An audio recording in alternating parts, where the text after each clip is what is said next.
Hello friends, how are you all. एक बार फिर से आपका स्वागत है टेस्ट एनालिसिस के अंदर। आज हम डिस्कस करने वाले हैं हमारा जो पीओ वाला टेस्ट है SKPO1 AA SKN। ठीक है, और मैं आपको बता दूं, अगर कोई स्टूडेंट यहाँ पे न्यू है तो हमारी एक वोकैब की सीरीज चलती है, वोकैब विद देसी तड़का। अगर आपको अपनी वोकैब को और ज़्यादा इंप्रूव करना है तो आप वहाँ पर विजिट कर सकते हो। प्लेलिस्ट में आपको मिलेगा वोकैब विद देसी तड़का के नाम से। ठीक है, तो आज इस टेस्ट के अंदर हम डिस्कस करने वाले हैं हमारे जो एरर गिवन है और एक पैराजंबल गिवन है उनको। ठीक है, तो पहले जो एरर है उनको देखते हैं। एरर के अंदर आप जब भी फाइंड आउट करते हो तो सबसे पहले ये देखो कि क्या सब्जेक्ट के अकॉर्डिंग वर्ब ठीक है या नहीं है। उसके बाद अगर कोई और चीज़ आपको क्या करनी है, देखनी है क्या गलती है या नहीं है। स्टार्ट करते हैं फर्स्ट क्वेश्चन से। अवर रिजल्ट्स इंडिकेट। अब देखो हमारा यहाँ पे सब्जेक्ट क्या है, अवर रिजल्ट्स, और उसकी जो वर्ब है वो कौन सी है, इंडिकेट। अब ये क्या है, प्लूरल है, और वर्ब भी क्या है, प्लूरल यूज हुई है, यानी बिल्कुल ठीक है। That 1991 mark the end of an era, कि 1991 जो है उसको क्या कैसे मार्क किया गया कि वो एक एंड है किसका, एक ईरा का। ठीक है, ईरा का मतलब होता है एक जो लंबे टाइम से एक टाइम पीरियड चल रहा था उसको। ठीक है, तो इस सेंटेंस के अंदर आपका कोई भी एरर नहीं है, नो एरर जो है वो आपका आंसर होगा। नेक्स्ट है, while grouping the words care have been taken to include the role grammar plays in a language. कह रहे जब आप कोई भी वर्ड्स की ग्रुपिंग करते हो ना तो केयर जो है वो आपको सबसे ज़्यादा रखनी पड़ेगी। To include the role grammar plays in a language, की एक जो ग्रामर है वो क्या रोल प्ले करता है एक लैंग्वेज के अंदर, इसको इंक्लूड करने के लिए। मैंने आपको बताया था सबसे पहले आपको क्या करना है, सर्च करना है सब्जेक्ट को, उसके अकॉर्डिंग वर्ब को। अब यहाँ पे जो सब्जेक्ट है वो पूरा क्या है, while grouping the words care. अब यहाँ पे केयर जो क्या है आपका एक सिंगुलर है, तो वर्ब आपकी कौन सी आनी चाहिए, सिंगुलर आनी चाहिए, लेकिन यूज कौन सी की है, प्लूरल। तो आपका हैज़ की जगह क्या है, हैव की जगह क्या आएगा, हैज़ आएगा। ठीक है, हैज़ की जगह हैव आएगा, सॉरी हैव की जगह हैज़ आएगा। तो सेकंड पार्ट में आपका एरर है। नेक्स्ट है, between the years 1952 to 1962 I worked in the field as sub divisional officer. कह रहे हैं इस जो टाइम पीरियड है 1952 से लेके 62 के बीच में जो मैंने काम किया था, कहाँ पर, फील्ड के अंदर, एज ए सब डिविजनल ऑफिसर की एक पोजीशन होगी ऑफिसर की, उसके क्या किया था, वैसे काम किया था, जैसे as a manager, as a assistant manager, वैसे ये एक पोजीशन है उसके अंदर काम किया था। ठीक है, अब जो आपका बिटवीन होता है उसका पेयर होता है आपका एंड के साथ। बिटवीन का पेयर होता है आपका एंड के साथ, और फ्रॉम का पेयर होता है किसके साथ, टू के साथ। ठीक है, फ्रॉम 1952 टू 1962 और बिटवीन 1952 टू 1962 होगा। तो यहाँ पे हमारा क्या यूज़ किया है, टू यूज़ किया है, तो बिटवीन के साथ हम किसको यूज़ कर देंगे, एंड को पेयर लगा देंगे। ठीक है, तो एरर जो है वो हमारा कौन सा है, सेकेंड पार्ट के अंदर एरर है। फिर कह रहा है, the chief minister was obliged to honour the promise made during the contest. कह रहा है कि जो चीफ मिनिस्टर थे वो ओब्लाइज थे। ओब्लाइज का मतलब होता है कि मोरली आप बाउंड हो जाते हो उस चीज़ किसी काम को करने के लिए। हिंदी में एक वर्ड होता है इसका, बाध्य है, मतलब आप बाध्य हो जाते हो भी, आपने कोई प्रोमिस किया है या कुछ भी कहा है उसको आपको पक्का करना पड़ेगा। कह रहा है कि to honour the promise made during the contest, भाई आपने जो कॉन्टेस्ट के टाइम जो प्रोमिस आपने किया था वो आपको जो चीफ मिनिस्टर है उनको पूरा करना चाहिए। इस चीज़ के लिए वो क्या है, बाध्य है। ठीक है, तो चीफ मिनिस्टर वॉज, वह बिल्कुल ठीक है, obliged to honour the promise made during the contest. तो इस सेंटेंस के अंदर आपका कोई एरर नहीं है, नो एरर आपका आंसर होगा। नेक्स्ट है, distress seems to be a factor born out of prevailing circumstances. कह रहे डिस्ट्रेस का मतलब होता है किसी के ऊपर शक करना, वो दिखता है। अब डिस्ट्रेस क्या आपका सिंगुलर है, वर्ब आपकी सिंगुलर यूज हुई है।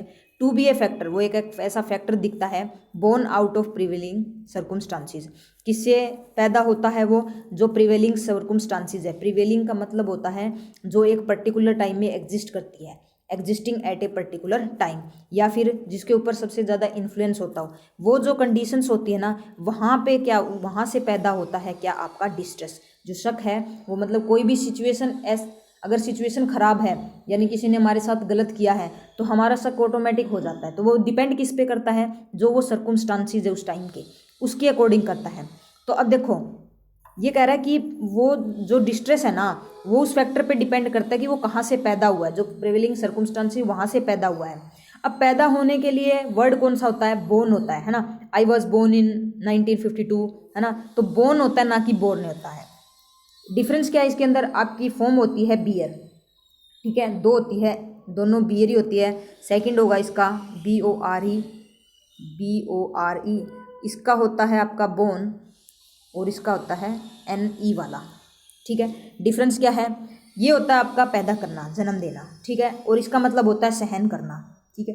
तो अब यहाँ पे सहन करने वाली बात तो है नहीं कि उसको सहन किया गया प्रिवेलिंग सर्कमस्टांसिस से। प्रिवेलिंग सर्कमस्टांसिस से क्या होता है? पैदा होता है शक, है ना। तो यहाँ पे जो बोन है ये गलत है, आपका क्या आएगा? BORN वाला आएगा, bone out of prevailing circumstances, ठीक है। तो एरर जो है वो हमारा थर्ड पार्ट के अंदर है, ठीक है। आगे हम इसमें डिस्कस करेंगे हमारा जो पैराजम्बल गिवन है। पैराजम्बल को करने का तरीका यही है, हमने पहले भी बहुत बार डिस्कस किया है कि हम किसी ना किसी सेंटेंस को एक दूसरे से कनेक्ट करके देखेंगे कि इसके अंदर कौन सा सेंटेंस दूसरे से कनेक्ट हो रहा है। एक हम इंडिपेंडेंट सेंटेंस को फाइंड आउट करेंगे कि एक इंडिपेंडेंट सेंटेंस कौन सा बन रहा है, और जब भी हम इसको साथ में पढ़ेंगे अगर हमें लगता है कि ये सेंटेंस से कनेक्ट होता है तो हम साथ के साथ उसको कनेक्ट करते हुए चलेंगे, ठीक है। तो सबसे पहले आपको सभी सेंटेंसेस को पढ़ना है कि बात किस चीज़ के बारे में चल रही है, ठीक है। फर्स्ट सेंटेंस है, to propose the idea of becoming perfected is not the same as saying that we human beings can be perfect. कह रहा है कि जो पर्पज है आइडिया, ये क्या, किस आइडिया का पर्पज? बिकमिंग ए परफेक्ट बनने का जो आइडिया है, नोट सेम नहीं है कि जैसा कहा जाता है कि हम जो ह्यूमन बींग्स हैं वो परफेक्ट हो सकते हैं, ठीक है। फिर कह रहा है it only means that we are capable of learning, changing and growing throughout the span of our life. कह रहा है इसका मतलब सिर्फ यही है कि हम कैपेबल हैं क्या करने के? सीखने के, कि चेंजिंग के, ग्रोइंग के, throughout the span of our life. की हमारा धरती के ऊपर जो जन्म हुआ, हमारा जो जीवन है ना, उस टाइम पीरियड के अंदर हम क्या कर सकते हैं? सीख सकते हैं चीज़ों को। हम कैपेबल हैं, इस चीज़ के एबल हैं हम कि हम चीज़ों को सीख सकते हैं, चेंज कर सकते हैं और ग्रो कर सकते हैं through out the span of life. कि पूरी जो हमारा जीवन है उसके अंदर हम चीज़ों को सीख भी सकते हैं, हमारे अंदर कुछ चेंज भी ला सकते हैं, हम ग्रो भी कर सकते हैं, ठीक है। इसके कैपेबल हैं हम, ठीक है। अब देखो कहीं ना कहीं आपका क्या होगा कि कोई चीज़ पहले बताई होगी, उसका मीनिंग बता रहा है ये कि इसका मतलब सिर्फ यही है, यानी इससे पहले एक सेंटेंस आपको चाहिए ही चाहिए, ठीक है। फिर थर्ड कह रहा है learning is a process that begins at birth and last till death. कहता है लर्निंग जो है वो एक ऐसी प्रोसेस है जो हमारे जन्म के साथ स्टार्ट होती है और हमारी जो डेथ होती है ना तब तक वो रहती है। यानी कि हम जब जन्म लेते हैं तब से चीज़ों को सीखना शुरू करते हैं और जब तक मरते नहीं हैं तब तक चीज़ों को सीखते ही रहते हैं, ठीक है। फिर कह रहा है this development through understanding new things. अब कह रहा है ये जो डेवलपमेंट है, अब ये भी हमारा फर्स्ट सेंटेंस नहीं हो सकता क्योंकि ये कह रहा है कि दिस डेवलपमेंट, यानी इससे पहले कोई ना कोई डेवलपमेंट की बात की होगी कि ये जो डेवलपमेंट है किससे आती है? अंडरस्टैंडिंग न्यू थिंग्स, नई नई चीज़ों को सीख के। Transforming and developing growth may be considered as the perfection of soul. और ये जो ट्रांसफॉर्मिंग, कुछ चेंजेस करना, डेवलप करना, वो चीज़ें क्या करती है? एक परफेक्शन लेके आती है, किसकी? हमारी सोल की। फिर कह रहा है given that we are here to continuously learn on the journey of life. कह रहा है कि इस चीज़ को देखते हुए कि हम जो है लगातार क्या करते हैं, हमारी जो जर्नी है लाइफ की उसके अंदर हम कुछ ना कुछ चीज़ों को सीखते रहते हैं। It seems that the ultimate goal of learning is the perfection of our soul. और जो हमारा अल्टीमेट गोल है, यानी जो हमारा गोल है ना मेन जाके, वो क्या है कि ये सीखना है कि हम हमारी सोल को परफेक्ट कैसे बनाएं। यानी हमारी जो आत्मा है, सोल का मतलब होता है आत्मा, हमारी जो आत्मा यानी कि हम खुद को कैसे परफेक्ट बनाएं, वो हमारा अल्टीमेट गोल होता है। फिर कह रहा है nor that we should be perfect in everything. और ना ही हम क्या है परफेक्ट हो सकते हैं सब चीज़ों के अंदर, ठीक है। सबसे पहले इस मतलब कि बात इसके अंदर किया जा रहा है कि जो लर्निंग है उसकी चीज़ के बारे में बात की है। पूरे लाइफ पीरियड के अंदर हमारा जो लाइफ होती है धरती के ऊपर, उसके बारे में बात कर रहा है कि हम कैसे खुद को परफेक्ट बना सकते हैं। अब सबसे पहले इस जो पैराजम्बल जो था उसके अंदर सबसे पहले जो आपको कनेक्ट करने वाला जो मेरे को दिखा वो ये था कि एफ के अंदर आपका बात किया है नोर। और आपको पता होना चाहिए कि नोर जो है वो कनेक्ट किससे होता है? पेयर होता है नीदर और नोर का, ठीक है। तो अब बाकी के अंदर देखो कि क्या नोर का पेयर है, क्या किसी नीदर नोर का पेयर है या नहीं है। हमने सभी में पढ़ा लेकिन हमें नोर नीदर कहीं दिखाई नहीं दिया, लेकिन हमें एक नोट मिला था, ठीक है, जो फर्स्ट सेंटेंस में था कि ये परफेक्ट नहीं हो सकते। सेम ऐसा नहीं है जैसा कि ह्यूमन बीइंग कहता है कि ह्यूमन बीइंग परफेक्ट हो सकता है। और ना ही हमें we should be perfect in everything, और ना ही हमें इस चीज़ में परफेक्ट होना चाहिए, है ना। तो आपका यहाँ से पता चल गया कि ना तो ये चीज़ें होती हैं कि हम परफेक्ट बन सकते हैं और ना ही हमें बनना चाहिए। यानी कि ए के बाद आपका एफ आएगा, ये हमें चीज़ें क्या है पता चल गई है, ठीक है। फिर आपका जो सेकंड जो सेंटेंस था वो आपका फर्स्ट नहीं था, हमने कैंसिल कर दिया था। थर्ड जो था, फोर्थ जो था, वो भी हमने कैंसिल कर दिया था। फिर कह रहा है given that we are here to continuously run on the journey of life. भाई इस चीज़ को करते हुए, देखते हुए उस चीज़ को लेकर चल रहे हैं, यानी ये भी हमारा फर्स्ट सेंटेंस नहीं होगा। फर्स्ट सेंटेंस हमारा कौन सा बचा? सी बचा। एक हमने जो कोलोकेशन बनाई थी ए और एफ की, तो क्या ए हमारा फर्स्ट हो सकता है? इसके भी अंदर भी आपको पहले कोई ना कोई बात बताई गई है, the purpose of the idea, कि उस आइडिया का जो पर्पज है वो क्या है, वो आइडिया हमें पहले पता होना चाहिए। ठीक है, तो ऑप्शन ही हमारे पास कौन सा बचा? फर्स्ट। देखो क्योंकि यही एक इंडिपेंडेंट सेंटेंस है जो इस पूरे के पूरे जो पैसेज है उसको स्टार्ट कर रहा है। मेन फोकस किसके ऊपर है? लर्निंग के ऊपर है, और लर्निंग के बारे में बता रहा है कि जो शुरुआत बर्थ से स्टार्ट होती है और एंड तक, जब डेथ होती है तब तक रहती है। ठीक है, तो सी जो है हमारा फर्स्ट हो गया, और ए और एफ हमने साथ में बनाया था। इसको रख के चलते हैं, सी के बाद देखते हैं कौन सी बात आ गई। ठीक है, देखो अब सी के बाद हमें बता दिया कि लाइफ जो है एक प्रोसेस, जो लर्निंग का जो प्रोसेस है वो बर्थ से स्टार्ट होता है और टिल डेथ तक रहता है। फिर आपका ये डेवलपमेंट है, क्या ये डेवलपमेंट की बात हो रही है? डेवलपमेंट की बात तो यहाँ पे हो रही है। देखो इसका मतलब सिर्फ ये है कि हम ना लर्निंग कर सकते हैं, चेंजिंग कर सकते हैं through out the span of life. ये जो चीज़ें हैं ये हमारी सीखने वाली है, इनको हम डेवलप कर सकते हैं। अब देखो जो सीखना है, जो हमारा बढ़ना है, कुछ चेंजेस लेके आने हैं, उसी को तो हम डेवलप कर सकते हैं। और कैसे कर सकते हैं? नई चीज़ों को सीख के, है ना। तो बी के बाद आपका क्या आएगा? डी आएगा। अब बी के बाद आपका डी आ गया, ए के बाद आपका एफ आ गया, और सी हमारा फर्स्ट हो गया। हमारा सेंटेंस बचता है ई। ई को देखते हैं। ई में कह रहा है कि given that we are here to continuously learn on the journey of life. अब देखो जर्नी ऑफ लाइफ, अब यहाँ से पता चल रहा है हमारा कि हम क्या करेंगे, लगातार हम सीखते रहेंगे। यहाँ पे हैं हम लगातार सीखते रहेंगे, हमारी क्या है, जो जर्नी ऑफ लाइफ है। अब जर्नी ऑफ लाइफ कब होगी? बर्थ से लेके डेथ तक। जो जर्नी, लाइफ की जर्नी कहाँ से है? बर्थ से लेकर डेथ तक क्या है हमारी लाइफ, जो जर्नी है लाइफ की। तो इसके बाद आपका कौन सा आएगा? सी के बाद आपका ई आएगा, है ना। क्यों आ गया? क्योंकि हमने देख लिया कि पूरा स्टार्टिंग बता रहा है बर्थ से लेकर डेथ तक, और फिर यहाँ बात कर रहा है कि हम पूरी अपनी जो लाइफ की जर्नी है वहाँ से सीखते रहेंगे। It seems that the ultimate goal of learning is the perfection of our soul. और जो अल्टीमेट गोल है वो यही है कि हमारा जो गोल है वो क्या है, हमारी सोल जो है उसको परफेक्शन करना है, परफेक्शन उसके अंदर लेके आनी है। अब सी के बाद ई हो गया, बी के बाद हमने डी को बनाया था, और ए के बाद आपका एफ को नहीं बनाया था। ठीक है, अब यहाँ पे परफेक्शन गोल हो गया। अब हम अगर बी और डी को मान के चलें कि it only means that we are capable of learning changing. अब परफेक्शन के बाद कह रहा है परफेक्शन को कर रहे हैं, तो उसका मतलब ये है कि हम कैपेबल हो रहे हैं लर्निंग के।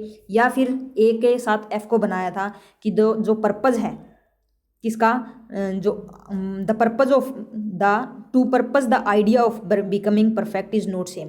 अब कह रहा है कि जो परफेक्शन है, वो जो पर्पज़ था वो ये था कि हमें परफेक्ट नहीं है, और ना ही ये उस चीज़ के बराबर है कि जो ह्यूमन है बीइंग कैन भी परफेक्ट हो सकता है परफेक्ट। ठीक है, तो देखो अब सी के बाद ई तो हमारा आ गया, हमें जोड़ना ए और एफ था, और बी और डी को जोड़ना था। ठीक है, तो पहले इसमें ए और एफ में आपने बताया कि हम ना तो परफेक्ट हो सकते हैं और ना ही हमें होना चाहिए। ठीक है, अगर हम उसको एफ के बाद अगर हम बी को लगाते हैं तो कि इसका मतलब सिर्फ यही है कि हम क्या कर सकते हैं कि कैपेबल हैं उस चीज़ के। अब बता दिया इन्होंने कि हम परफेक्ट नहीं, हम परफेक्ट, जो ह्यूमन बीइंग है वो परफेक्ट नहीं हो सकता और ना ही उसे बनना चाहिए। लेकिन इसका मतलब क्या है कि हम कैपेबल हैं। भाई परफेक्ट नहीं हैं और बन भी नहीं सकते, लेकिन किस चीज़ के कैपेबल हैं? हम इस चीज़ के कैपेबल हैं कि हम अपनी जो चीज़ें हैं उनको इंक्रीज़ कर सकते हैं, उनको बढ़ा सकते हैं, नई चीज़ें सीख सकते हैं, है ना, चेंज कर सकते हैं, उन्हीं चीज़ों को हम डेवलप कर सकते हैं। ठीक है, तो आपका ए और एफ के बाद जो है आपका बी आएगा। क्या आएगा? बी और डी आएगा। ठीक है, बी और डी आप, आई होप आपको समझ में आ गया होगा कि ए और एफ के बाद बी क्यों आया। क्योंकि यहाँ पे बात आपकी जो कर रहा है कि हमें जो ह्यूमन बीइंग है वो जो है ना तो परफेक्ट हो सकता है और ना ही उसे होना चाहिए, लेकिन इसका मतलब ये है कि हम ना कैपेबल तो हैं। इसका सिर्फ मतलब यही है, क्योंकि पहले बात कर रहा है कि जो ई के अंदर बात कर रहा था कि हमारा जो अल्टीमेट गोल है ना वो तो परफेक्शन लेके आना है, लेकिन ना तो ह्यूमन बीइंग परफेक्ट हो सकता है और ना ही उसे होना चाहिए। लेकिन इसका मतलब ये है कि अगर परफेक्ट तो नहीं हो सकता, लेकिन उसको कोशिश जो है वो करनी चाहिए, है ना। तो आपकी जो सीक्वेंस है वो आपकी बनेगी सी ई ए एफ बी और डी। ठीक है, ये आपकी जो है सीक्वेंस बनेगी। तो आपको पैराजंबल के अंदर यही करना है, एक तो इंडिपेंडेंट सेंटेंस को देखना है और बाकी जो भी एक दूसरे के साथ कनेक्ट होते हैं उस कनेक्शन को देखना है। अगर आपको ये कनेक्शन पता चल जाता है तो आपकी चीज़ें जो हैं वो बहुत जल्दी क्या हो जाएंगी, मतलब कि आपका जो पैराजंबल है वो बन जाएगा। ठीक है, तो बाकी जो नीचे क्वेश्चन है वो उनके आंसर करने हैं, आप कर लोगे क्योंकि सीक्वेंस आपको पता चल गई है।